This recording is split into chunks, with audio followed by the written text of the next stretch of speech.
በፍጹም እንዳትሸወዱ ገንዘባችሁንም እንዳታጡ ይህ መረጃ ሁላችሁንም ይመለከታል። አሁን ላይ ጉዳዩ አሳሳቢ ደረጃ ላይ መድረሱ ታውቋል። ባንክ ተጠቃሚዎች በተቻላችሁ መጠን ጥንቃቄ አድርጉ። ከባንክ ጋር ተያይዞ ሰዎች ላይ እየደረሰ ያለው መከራ አሁንም ቀጥሏል። ብዙዎች በሁለት መልኩ ጉድ እየሆኑ እንደሚገኙም ተገልጿል። በእኛ የደረሰ እንዳይደርስባችሁ ሲሉ ተበዳዮች መልእክታቸውን አስተላልፈዋል። በጉዳዩ ዙሪያ ፖሊስና የኢትዮጵያ ንግድ ባንክ ማሳሰቢያ ሰጥተዋል። የችግሩ ሰለባ የሆኑ ግለሰቦችም የደረሰባቸውን ጉድ በሙሉ አጋልጠዋል። ነገሩ ካለፈ በኋላ መታለላቸውም እንደገባቸው ገልጸዋል። ከዋና ንግድ ባንክ ነው የምደውለው ነው ያለችው። ሴት ናት የደወለችው። ከዛ ምን ነበር ሲለው እንዲህ ከዋና መስሪያ ቤት ነው ተሸላሚ ሆነሽ ነው ያለችው። በዛ በወቅቱ ማለት ነው። ከዛ ምንድነው ሲል በቃ ተጠቃሚዎችን ሲቢኢ ባንክ የሚጠቀሙ ሰራተኞችን እየሸለምን ስለሆነ ከተሸላሚዎች ደግሞ አንደኛው ነው ሆነሽ ነው ብላ ነው እንትን የደወለችውና ከዛ ፎርማል የሚሞላ አለችኝ። ለኔ ቾክላለሁ መንገድ ላይ ምን ያለውት ሲጀመር ለፎርም ቢሆን ራሱ ንግድ ባንኩ ጋር ይመጣለው እንጂ መንገድ ላይ ነኝ ያለውት አልኳት። ከዛ ያኛው ወንት ነው በኦንላይን የሚሞላ ስለሆነ ለሌላው ነገ ጧት ትመጫለሽ፣ አሁን ግን በኦንላይን የሚሞላ ፎርም ስለሆነ ቶሎ ቶሎ መረጃ ስጭኝ አለችኝ። ከዛ ያለውበት ቦታ አይመችም አልኳት። አሁንም ድጋሚ ከዚህ ማጭበርበር እንደሆነ ያላወቅኩ ጊዜ የሚሰጥበት አይደለም። እድሉን የማትፈልጊ ከሆነ ለሌላ ነው ገቢ የሚደረገው ምናምን ብለ በጣም በቁጣ ነው የምትናገረው። እኔ አልተጠራጠርኩትም እንደዚህ አይነት ኬዝ አለ ብዬ መረጃውንም ስላልሰማው ማለት ነው። ስለዚህ ከዛ በቃ ግዳጅ ነው እንትን በይ ፎርሙ እየተሞላ ነው። ሞባይል ባንኪንግ እንትኑ መረጃ ሊንኩ አለ አይደለ 8 ኮከብ 889 ይመስላል ተነክቶ የሚገባው እሱ ንኪ አለችኝ። እሱ ነካው። አካውንቴን አልጠየቀችም ምን አላለችም። ምን በቃ ከየት አገኘሽ ስልኬ ስላት እንዴ ተጠቃሚያችን እኮ ነሽ አንቺ ብላ ነው እንትን አለች። እኔም አልተጠራጠርኩም። ከዛ ኒኪ ስትል ወደ ትራንስፈር ውስጥ ኤምፔሳ ምናምን የሚል ነገር ነው ያለችኝ። ከዛ እሱን የሚለው ምረጭ ያለችኝ እሱ ተመረጠ።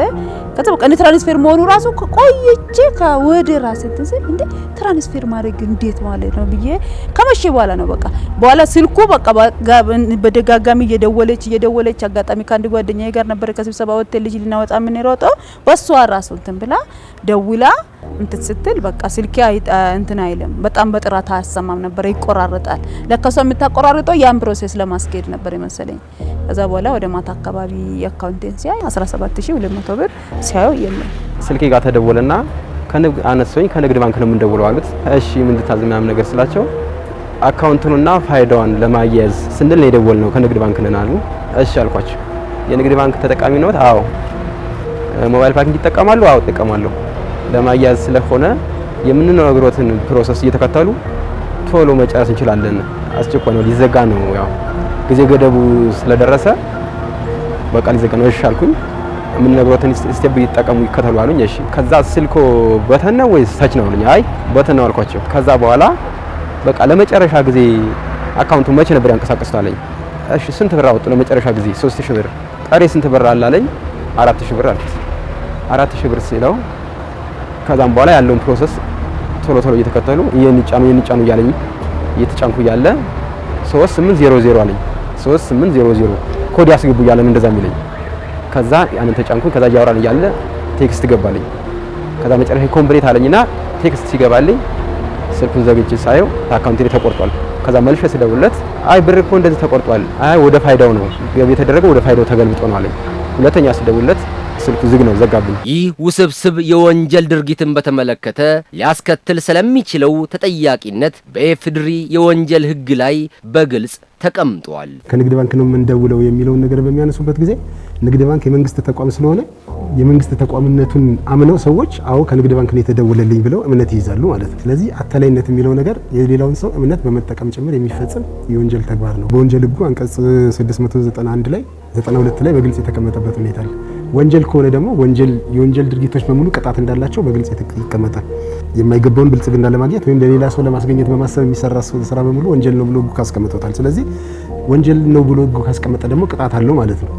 ቅጣታውን ለምሳሌ ከላይ የገለጽኳቸው አድራጎቶች በሚፈጸሙበት ጊዜ በቀላል እስራት ወይም እንደ ነገሩ ከባድነት እስከ 5 ዓመት በማይበልጥ ጽኑ እስራት ይቀጣል። በተለያየ ጊዜና አጋጣሚ መሰል ወንጀሎች በተደጋጋሚ ጊዜ እየተፈጠሩ ይገኛሉ።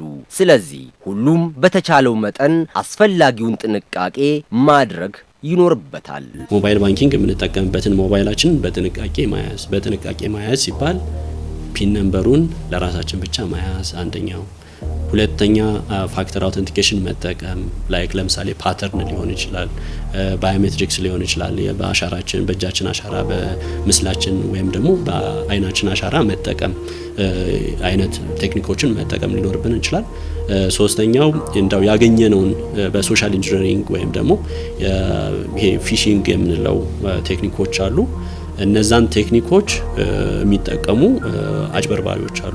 የሶሻል ኢንጂነሪንግ አክቲቪቲዎች አሉ። እነሱን በደንብ መጠንቀቅ ያስፈልጋል ማለት ነው። ሌላኛውና ትልቁ በአብዛኛው ከስተመሮቻችን የተጎዱብን ያለው በስልክ በመደወል ወይም ደግሞ ኤስኤምኤስ በመላክ የሚደረጉ ማጭበርበሮች ናቸው። እነዚህ በአካል ቅርንጫፎቻችን ጋር ወይም ደግሞ 951 ኮል ሴንተሮቻችን ጋር በመምጣት ወይም ደግሞ በመደወል ማረጋገጥ ያስፈልጋል ማለት ነው እንጂ እነሱ የሚሉን አስትሪክስ 889 ሃሽ ወይም አስትሪክስ 847 ሃሽ አድርገህ ይሄንን አድርግ ሲሉን ካደረግን በገዛ ፈቃዳችን ለአጭበርባሪዎቹ ገንዘብ እየላክን መሆኑን መረዳት ይኖርብናል። በጣም ሴንሲቲቭ ነውና የዲጂታል ዓለሙ።